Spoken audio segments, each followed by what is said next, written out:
What's up, Buttercup? Welcome back to my channel. Today's video is the top 10 favorite books on mental health that I have read and that have helped me through my mental health journey into recovery.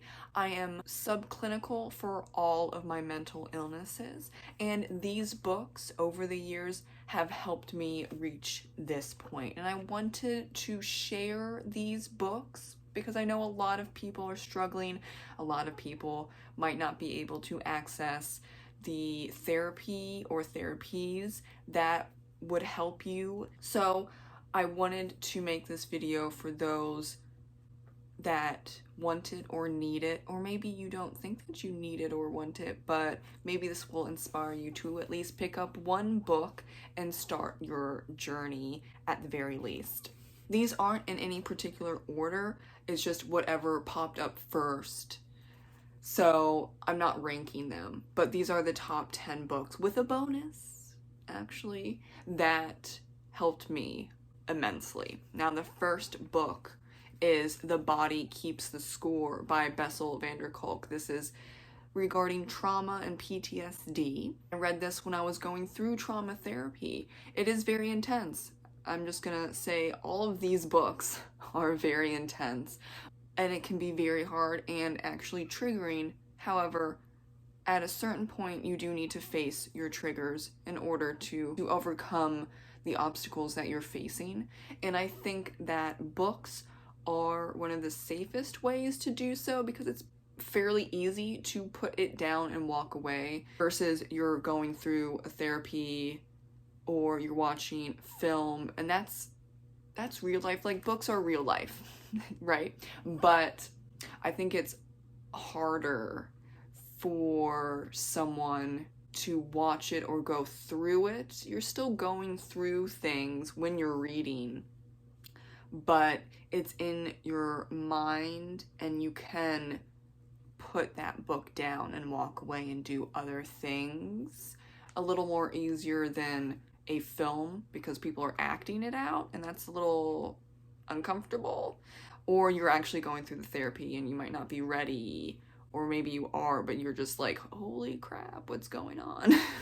Bessel is one of the leading experts in trauma and PTSD. He goes through many examples of PTSDs. Number 2, Waking the Tiger, Healing Trauma by Peter Levin. That is regarding PTSD and trauma, if you didn't notice by the subtitle. But this book was very fascinating. Peter is a leading expert in dealing with trauma in the body and how to release trauma in the body. It is not just the mind. It is held in the mind and the body. He talks about flight, fight, freeze, and how freeze is often looked over. And you can see it in animals. To look into other examples of people that have had trauma and they're frozen and they cannot get out of it. And like, what does that look like in humans? You can see that in like gazelles when lions are going after them. They freeze as they're being eaten because they can't do anything at that point in time. And what does that look like for humans? And well, you got out of it. So how do you undo that? And how do you heal from that trauma? And he also goes into fighting and flight, but I think it's not talked about enough regarding freeze. And there is a new term being used, fawn. So it's fight, flight, freeze, and fawn. I don't think he really goes into much of fawning, but it can look similar to freeze. Fawning is, oh my, it's very new, and Waking the Tiger is a little older. Do keep in mind that there is now fawn or fawning, like over your attacker to try and save yourself. And I still think that Waking the Tiger, even though it doesn't include fawning, is really important. I mean, The Body Keeps the Score probably mentions fawning, but it doesn't go too deep into those responses and the definitions, but both of them are still very important. But also keep in mind there's 4 responses now, not just 2 and not just 3. Number 3 is Overcoming Unwanted Intrusive Thoughts by Martin Seif and Sally Watson. This is for OCD, and this is for physical compulsions, like what you usually think of when the stereotypical thought of OCD is checking ovens and checking doors. Valid. The other part that you see, it's coined as pure OCD, and you don't have physical compulsions. You do have compulsions though, so maybe you're checking to see if you are a bad person because you have an intrusive thought, and so now you're Googling or you're asking a lot of reassuring questions. Am I a bad person? Do you think I'm a bad person? I don't know if I'm a bad person. Can you tell me if I'm a bad person or not? And that counts as OCD. It's called pure OCD. Number 4, Getting Control, Overcoming Your Obsessions and Compulsions by Lee Baer, and that's OCD if you didn't know from the title. I think it's important to read multiple experts on the topic because Lee has some great insight on compulsions and what they look like and how you deal with them, but more in a compact way. Lee's books are shorter than Martin and Sally's books. And sometimes you need to start out a little more shorter and simple and then go into more in-depth books. And that would be Lee's books. Goes into number 5, The Imp of the Mind, Exploring the Silent Epidemic of Obsessive Bad Thoughts by Lee Baer, and that's OCD, of course.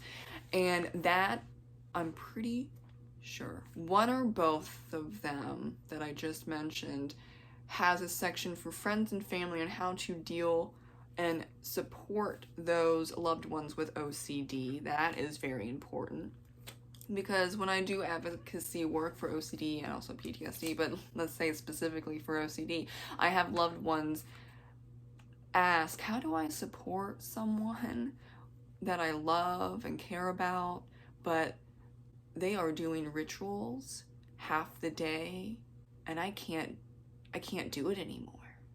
Or it's like a full day and I don't see them because they're in their room, bathroom, kitchen, somewhere, and I can't get them to stop. Like, what do I do? Because I'm living with them and I care about them, and this is not okay. It's not healthy.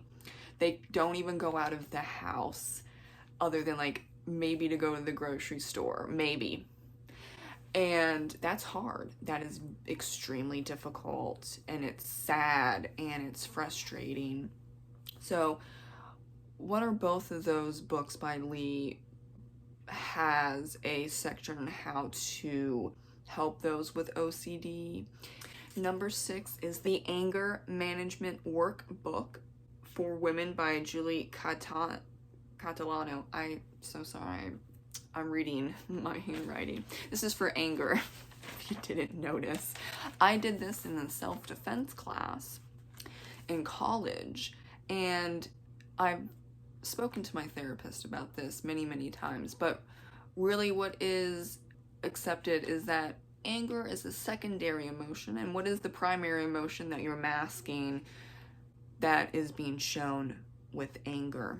And sometimes people like, no, it's just anger, but you dig, and then you find that primary emotion, and that's what you work on, and you also work on the anger coming up. And that is a workbook. I don't have it anymore because it's been a long time, but that is something that you go through day by day, and then you hit a certain length of time. I think it was a few months of a workbook. It depends on the workbook. And there's also a guy version online, but it's not written by Julie, it's written by someone else. I can't speak on if that is the same or similar because I just did the anger workbook for women. But if you do have anger issues, I highly suggest doing a workbook and seeing how that goes, and then moving on from there. Number 7, Peace is Every Step by Thich Nhat Hanh. This is how to practice mindfulness. He was a Zen Buddhist who really worked hard on spreading mindfulness practices, and mindfulness and meditation is now highly recommended for basically everyone in therapy because it has been proven to work, and staying present is how you settle the mind and the body. It will take a lot of time. This is a lifestyle change. You can't just do mindfulness for a couple of weeks and see amazing results. It's going to take a long time. I'm not going to lie to you. It took me about 3 years to see results, and then we continue to do it for the rest of your life. Actually, this is really something that people do not like to hear, but if you have a mental illness or mental illnesses, it is a lifestyle that you need to keep up with, and you have to change many things about your life from before, and you need to continue to do them in order to stay better and keep up that level of recovery. Are you gonna relapse? Of course.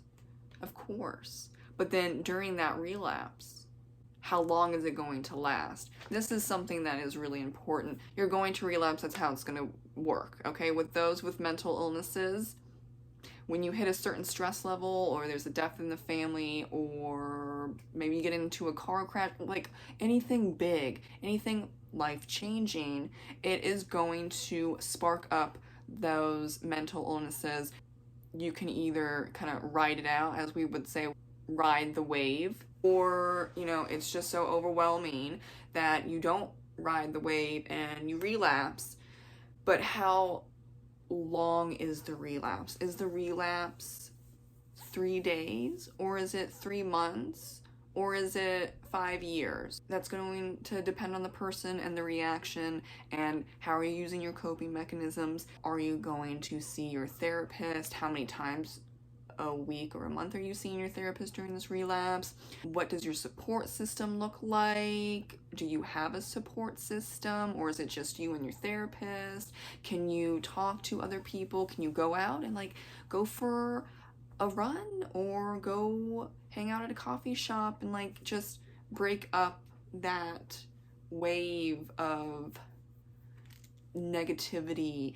There's a lot going on, and that would include staying present, feeling all of your emotions, not trying to control your thoughts, feelings, and emotions, or the images in your mind, allowing to watch your thoughts and feelings and images without judgment or fighting back, and paying attention to what you're doing. So if you're folding laundry, you're folding laundry. You're not thinking about the past, and you're not thinking about the future. You're folding laundry, and that's it. Also, bringing yourself back compassionately to the present moment. So even if your mind is drifting off as you're folding laundry, just bring it back. I am focused on the smell of the laundry. I'm focused on folding my clothes correctly. I'm focused on the fabric against my skin. That's mindfulness. Now, meditation is more focused in a way of silent, and you're sitting, and that is recommended for 20 minutes a day. If you can't do 20 minutes, start out at 5 minutes and work your way up. You don't have to be a Buddhist monk or nun and do it for half the day or most of the day. And Thich Nhat Hanh says that you're not trying to become a Buddhist monk or nun. You are your own self, and that means as much as you can meditate, and if you can't, which usually that's me, continually practice mindfulness. Are you going to get it perfectly? Absolutely not. Not even the Buddhist monks and nuns can do that. But do it as much as you can.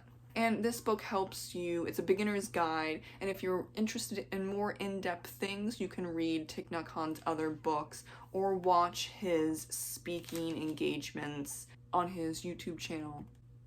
I'm pretty sure it's still running, even though he passed away a few years ago. Plum Village is still continuing on spreading the word of mindfulness and meditation. If you want an app for meditation and mindfulness, I recommend the Calm app or Insight Timer. Number 8, What Every Therapist Needs to Know About Anxiety Disorders by Martin Sheaf and Sally Watson. This is various anxiety disorders. Now this is a little more in-depth. I read it and understood it because my mom's a psychotherapist. I grew up in that kind of world.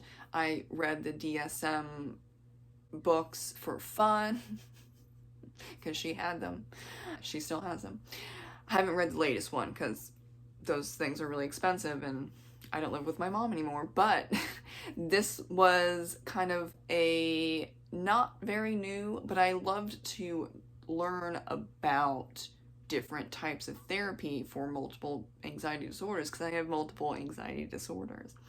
And I have to balance out ERP, exposure therapy, CBT, ACT, la-di-da-da-da, because I have so many mental illnesses, I have 6, thank you very much, that I need to do all the things. I do recommend this, but if you're a little more advanced.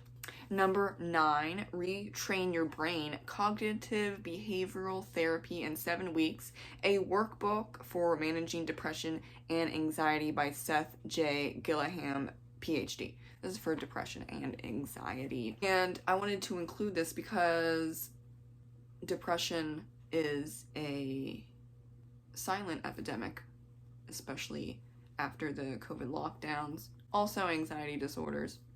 I think this workbook is really good. I wouldn't say that you're going to be miraculously fixed in 7 weeks, but it is a 7-week length workbook and you can redo it. Actually, with any workbook, you can finish it and then wait like a week or whatever you want to do and then restart it.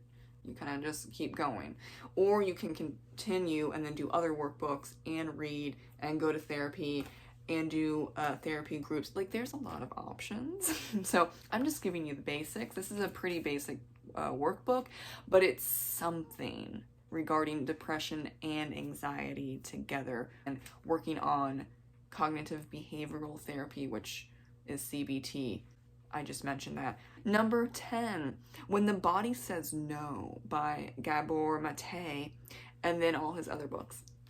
So Gabor is a doctor, and he and his books focus on trauma, PTSD, depression, anxiety disorders, eating disorders. I would say basically if you name it, he has experience in it. He has decades of experience in dealing with mental illnesses and also comorbidities, and he talks about the connection of physical comorbidities and mental illnesses and trauma. I think that's really fascinating. His books are very heavy. Not gonna lie to you. You might be triggered. You might cry. I cried. I cried for all of these books, but I think that's a start on the healing journey, on the journey of recovery, that you're finally allowing yourself to feel these feelings in a safe environment with a professional writing these books so you can get the help you need. Number 11. This is not about mental illness, and he is not a psychiatrist, psychologist, medical doctor, psychotherapist. That's not him, so I'm just gonna let you know. But I learned a lot about myself when I read The Gift of Fear by Gavin D. Becker. In my college self-defense class, and this was paired up with the anger workbook. Now, this is really talking about using your intuition in dangerous situations and standing up for yourself. No is a complete sentence, and that's it. No, I'm not interested. No, I'm not going to talk to you anymore. No, I'm not dating you. No, no, no. And I think this is mainly directed at women, but I think anyone can read and they should read it. But it really talks about how women seem to think that they always need to be nice. So the gift of fear is optional. That's why I made it number 11. But I recommend it, especially for women who do need to stand up for themselves. Yeah. This was paired, like I said, with the anger management workbook in the self-defense class. And you know how hard it was for the instructor to get like most of the women to just say no loudly? This will help you at least start to stand up for yourself. Thank you so much for watching my video on my top 10 books on mental illness that helped me through my journey of healing. It took like 7 years, but we're here. We're great. We're having a fantastic time. I hope that any or all of these books are helpful, and I'll see you in the next video. Bye.